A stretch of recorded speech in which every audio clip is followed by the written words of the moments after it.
दोस्तों, बॉलीवुड में बड़े सितारों के सामने या उनके खिलाफ कुछ भी बोलने से बाकी एक्टर डरते हैं। उनको यही लगता है कि यार अगर हम बोलेंगे तो हमारे करियर पे इससे खतरा मंडराने लगेगा और हो सकता है कि या तो फिल्में हमारे हाथ से निकल जाए या फिर करियर ही ख़त्म हो जाए।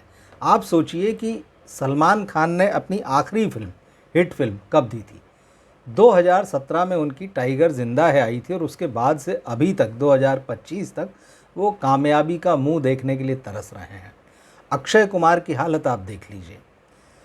कोरोना के बाद के दौर में वो भी सफलता के लिए पूरी तरह से तरसते दिख रहे हैं। हर फिल्म के बाद ये कहा जाता है, हर फिल्म आने के साथ अब कमबैक कर लेंगे, अब कमबैक कर लेंगे। उनका भी बुरा हाल है। आमिर खान देखिए, 2018 में उनकी ठग्स ऑफ हिंदुस्तान आई थी, लेकिन वो आज भी सुपरस्टार बने हुए हैं। दो बड़ी फ्लॉप फिल्में देके, ठग्स ऑफ हिंदुस्तान के बाद में उनकी लाल सिंह चड्ढा भी बुरी तरह से फ्लॉप रही थी। उसके बाद में अब उनकी फिल्म आने जा रही है 20 जून को, तो वो देखेंगे क्या होता है।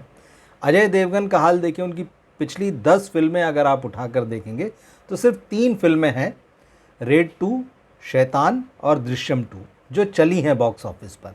लेकिन उनकी 7 बड़ी फिल्में 10 में से या तो बुरी तरह से डिज़ास्टर हुई हैं या फिर फ्लॉप रही हैं। शाहरुख खान का हाल देख लीजिए, जीरो के बाद में वो घर बैठ गए थे 4 साल तक, 2019 में जब फ्लॉप हुई थी। फिर उन्होंने पिछले साल जो है वो कमबैक किया। मतलब ये जो बड़े सितारे हैं, इनको एक के बाद एक मौके मिलते जाते हैं। भले ही इनकी 100 करोड़ की फिल्म फ्लॉप हो जाए, चाहे 200 करोड़ की फिल्म हो जाए, या 300 करोड़ की, और इनको अगली फिल्म भी वैसी ही मिलती, 100, 200, 300 करोड़ की। अब सितारों की इस बात को लेकर एक शख्स ने बॉलीवुड में आवाज़ उठाई है और उसका नाम है नील नितिन मुकेश। हालांकि ये भी सच है कि नील नितिन मुकेश ने किसी का नाम नहीं लिया, लेकिन उन्होंने इशारों इशारों में यही कहा है कि इस इंडस्ट्री में ऐसे एक्टर हैं, ऐसे सो कॉल्ड सुपरस्टार हैं, जिनकी 10 फिल्में कतार से जो हैं वो फ्लॉप हो जाती हैं, लेकिन आप उनको 11वीं फिल्म भी 100 करोड़ रुपए की देते हैं। आप समझ सकते हैं कि ये इशारा किसकी तरफ है। निश्चित रूप से ये इशारा अक्षय कुमार की तरफ है। अब अक्षय कुमार हाउसफुल 5 में आए हैं। फिल्म बॉक्स ऑफिस पर आज 5-6 दिन हो चुके हैं। उसकी कमाई के आंकड़े आ रहे हैं। मल्टी स्टारर फिल्म है, लेकिन इस तरह से प्रोजेक्ट किया जा रहा है पूरे मामले को जैसे ये अक्षय कुमार की फिल्म है और बहुत बड़ी हिट होने जा रही है। अक्षय कुमार ने ज़बरदस्त कमबैक कर लिया है। और नील नितिन मुकेश ने जिस इंटरव्यू में ये बात उठाई है, उसमें इस मुद्दे को भी उठाया है कि भाई एक मल्टी स्टारर फिल्म होती है, एक सुपरस्टार की फिल्म में बाकी एक्टर्स भी होते हैं, और जब वो फिल्म कामयाब कही जाती, सफल कही जाती है, तो आप उसमें सबको क्रेडिट नहीं देते हैं, आप उस एक सितारे को क्रेडिट देते हैं और ये कहते हैं कि उसकी वजह से ये फिल्म जो है सफल हुई है। खुद नील नितिन मुकेश की अपनी फिल्म थी, उन्होंने फिल्म की थी सलमान खान के साथ में, जिसका नाम था प्रेम रतन धन पायो। इस फिल्म में सलमान खान थे, सोनम थी, नील नितिन मुकेश थे, राजश्री की फिल्म थी। फिल्म चली, लेकिन कितने लोग याद रखते हैं इस बात को कि इस फिल्म में नील नितिन मुकेश भी थे? और क्या इस फिल्म की सफलता का थोड़ा सा भी क्रेडिट दिया गया कि यार नील नितिन मुकेश भी थे, उनका भी जो है इस फिल्म की कामयाबी में योगदान है?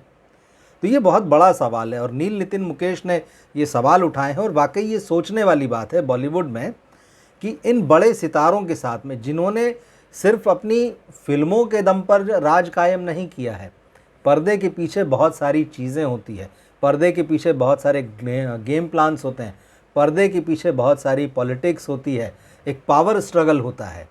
और वही पावर स्ट्रगल जो होता है, उसमें इन लोगों ने कहीं ना कहीं जो है जीत हासिल की है। और उस पावर स्ट्रगल में जीत हासिल करने के बाद में उनका जो स्टारडम है वो सिर्फ उनकी वजह से नहीं बना है, बहुत सारे कई लोगों के सफाए के बाद बना है।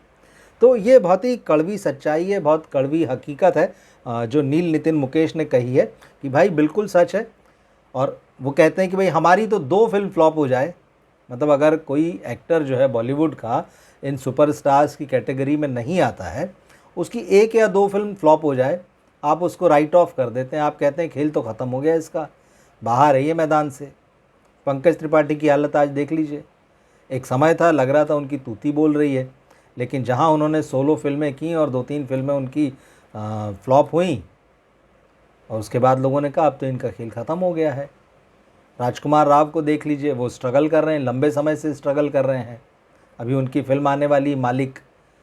तो अब स्त्री जैसी फिल्म हिट होती है, कोई सुपरस्टार नहीं है, लेकिन ये कहा गया कि भाई ये सबकी मिलीजुली सफलता है। ये इसलिए कहा गया क्योंकि इस फिल्म में कोई स्टार नहीं था। इस फिल्म में अगर शाहरुख, सलमान, अक्षय, अजय, ऋतिक जैसा कोई एक्टर होता तो सारा क्रेडिट उसके खाते में चले जाता, जैसे कि हाउसफुल में हो ही रहा। हाउसफुल 5 में मैं आपको बता ही रहा हूँ, एकदम लग रहा है कि अक्षय कुमार की फिल्म है। और अक्षय कुमार के जो फैंस हैं, अक्षय कुमार का जो पीआर है, अक्षय कुमार की जो मार्केटिंग प्लान करते हैं, इस तरह से मार्केट में सब कुछ डाल रहे हैं कि बस अक्षय कुमार ने कमबैक कर लिया है। जबकि अभी ये फिल्म बॉक्स ऑफिस पर हिट नहीं हुई है, बताया ऐसे जा रहा है। तो बात वही है, नील नितिन मुकेश ने एकदम ठीक चीज़ कही है कि बॉलीवुड में ये भेदभाव क्यों और कौन करता है इस भेदभाव को।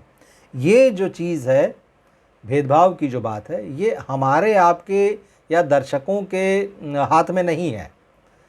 ये जो है बॉलीवुड के अंदर का जो मैं एक पावर स्ट्रगल बता रहा हूँ, जिसमें खींचतान होती है, किसी को नीचे उतारा जाता है, किसी को ऊपर चढ़ाया जाता है, मार्केटिंग के दम पे पैसे का खेल होता है, इमेज ख़राब करने की चीज़ें होती। अपनी इमेज पॉलिश करना तो अलग तरफ, एक तरफ मामला है, दूसरे की इमेज ख़राब करो, ये भी खेल यहाँ पर चलता है।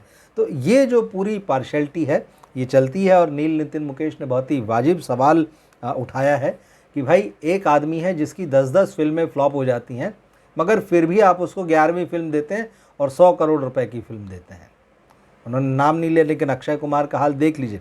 बेल बॉटम, बच्चन पांडे, सम्राट पृथ्वीराज, रक्षाबंधन, राम सेतु, कठपुतली, सेल्फी, मिशन रानीगंज, छोटे मियाँ बड़े मियाँ, सरफिरा, एक के बाद एक लाइन से है, फ्लॉप हो रही हैं फिल्में।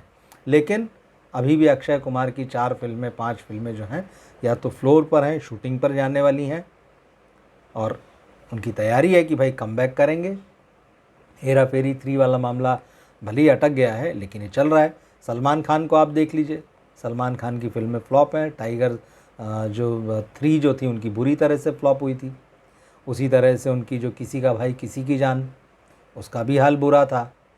उसके बाद में सिकंदर इस साल रिलीज़ हुई, वो भी जो है बॉक्स ऑफिस पर जो है कुछ कमाल नहीं कर पाई। लेकिन इस तरह की मार्केटिंग की बताया जाता है कि अरे सलमान खान की फिल्म, तो सलमान खान खुद ही बोले थे प्रेस कॉन्फ्रेंस में कि अरे मेरे फैंस तो 100 करोड़ तो ऐसे ही पहुंचा देंगे फिल्म को। मतलब ये कॉन्फिडेंस या ओवर कॉन्फिडेंस कहिए, तो ये चीज़ें हैं।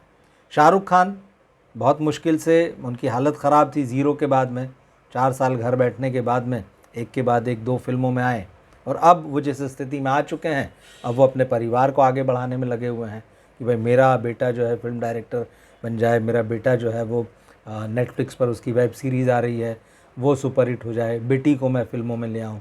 फिर नेपोटिज़म चल रहा है, आमिर खान भी नेपोटिज़म जो है उनके बेटे को लेके आए फिल्मों में। पहली फिल्म नेटफ्लिक्स पर कराई, दूसरी फिल्म जो है थिएटर में आई, फ्लॉप हो गई, तो आमिर खान बोले कि नेपोटिज़म पर जो बहस चल रही है वो मेरे बेटे की फ़िल्म फ्लॉप करने के लिए ज़िम्मेदार है। मतलब ये नहीं कि हम ख़राब काम कर रहे हैं, कुल मिलाकर एक पूरा जो है पावर गेम है वो बॉलीवुड में चल रहा है। और यही वजह है कि नील नितिन मुकेश जैसे एक्टर जो हैं, जॉनी गद्दार से उन्होंने 2007 में शुरुआत की थी, बहुत अप्रिशिएट की गई थी, और ऋतिक रोशन के बराबर उनको देखा गया कई बार कि अगर लुक की बात होती तो जिस तरह से ऋतिक रोशन को बहुत सारे लोग कहते हैं कि ग्रीक गॉड है, उसी लेवल पर नील नितिन मुकेश का भी मामला है।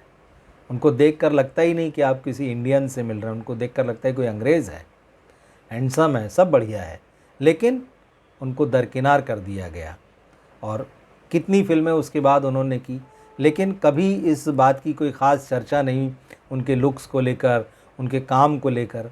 धीरे धीरे वो है फिर मार्केट से बाहर होते चले गए, और बाहर ऐसी नहीं हो जाता है आदमी। मैंने कहा यहाँ बहुत सारी चीज़ें जो है वो पर्दे के पीछे चलती हैं। तो नील नितिन मुकेश ने ये जो बात उठाई है कि भाई हमारी तो 2 फिल्में फ्लॉप हो जाएं तो आप हमको मैदान से बाहर घोषित कर देते हैं और बाहर कर देते हैं, लेकिन उन सुपरस्टार्स का क्या जो 10-10 फिल्में करके भी फ्लॉप हैं, लेकिन फिर भी आप उनको 11वीं फिल्म 100 करोड़ की देते हैं। तो उन्होंने नाम नहीं लिया, लेकिन सबके समझ में आता है वो किसकी बात कर रहे हैं और कौन से वो बॉलीवुड के सो कॉल्ड सुपरस्टार्स हैं जो फ्लॉप होने के बाद भी जमे हुए हैं, हटने का नाम नहीं ले रहे हैं। बहुत सारी ताकतें उनके पीछे जो हैं वो काम करती हैं क्या सोचते हैं इस मामले में आप कमेंट बॉक्स में लिखकर ज़रूर बताइएगा। मिलते हैं फिर हम अगले वीडियो में। नमस्कार।